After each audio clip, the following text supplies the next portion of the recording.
Hi, my name's Lola and I've been a volunteer at Reshape for about the past 8 weeks. I've been working in the office and also been doing research projects. I'm Ailish, this is my second week volunteering at Reshape and I'm going to be helping Lola with some of the research projects. So hopefully this will be the first of quite a few blogs that we do about our research. Today's vlog is about the public perceptions of female sex offenders. We feel like this is a really important topic to discuss.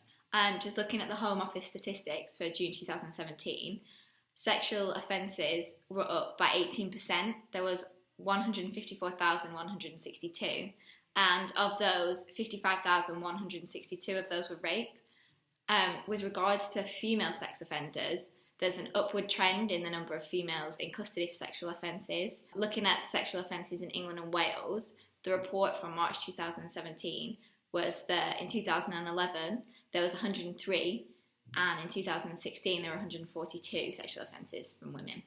These numbers may seem quite small compared to males in custody, however it's still very significant, and of those numbers, these are only the ones that were jailed. Bear in mind there are many that go undetected or may have not been jailed. Also, in terms of the high number of sexual offences and the increase, this could either be an increase in the number of offences, or it could simply be that reporting has gone up, especially with things like the Me Too campaign and high-profile cases. There's less stigma around reporting sexual offences. So one study we found interesting on the topic is by Zach Lang and Dirks in 2016, and they basically looked at 5 Huffington Post articles between 2010 and 2013 that were about female teacher sex offenders, and they analysed 900 different comments across all 5 articles and split it into different categories, one of which was punishment comments. So there were 300 of these, and 79% were in a negative tone, and 80% suggested some kind of exacerbation. So this is the need for harsher punishment.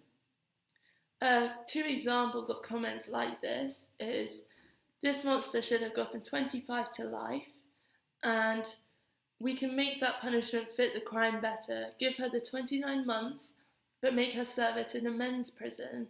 I'm sure that she will have had her fill of sex by the time she gets out of that." Another one of the categories was double standards in sentencing. So there was 213 comments that mentioned double standards and used phrases like, "if she were a man." One of these examples was, "if a man had done this, he'd get a lot more than 29 months in jail." The next category was all about offender attractiveness, and there were 87 comments on this. Some examples were, "Outside of her being a teacher, who cares? He's 17 and she's 27 and hot, but there's no real victim here, except maybe the husband. It's not like he's in danger of being traumatised by the event." Another one also said, "I don't feel bad the kid pulled the hot teacher." Another one of these categories was consent, and 269 comments mentioned this.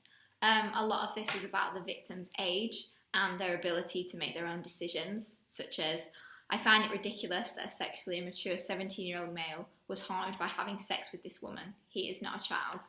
A lot of comments also talked about victim willingness and said things such as, "The male reproductive organ doesn't even work once if it is afraid." There was only 70 comments that mentioned that there was no consent and abuse of power. Only 54 of the 900 comments used the words such as predator, monster, and paedophile.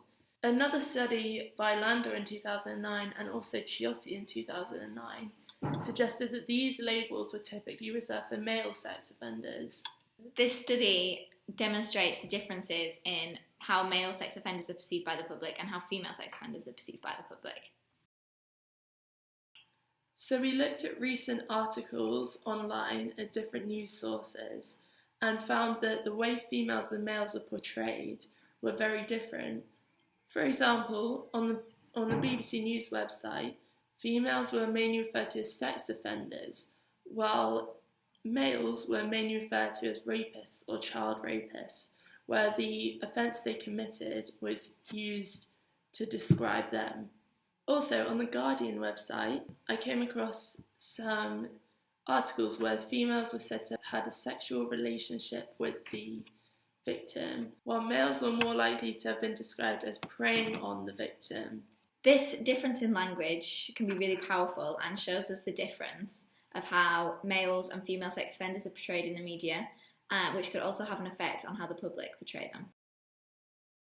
During our research into female sex offenders, we came across several websites that we thought might be worth sharing, as they were quite shocking.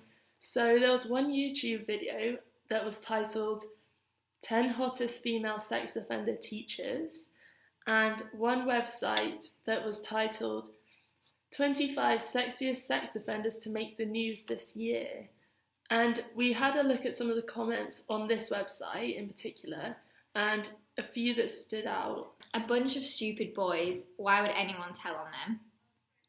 Where were these teachers when I was at school? We never would have ratted them out.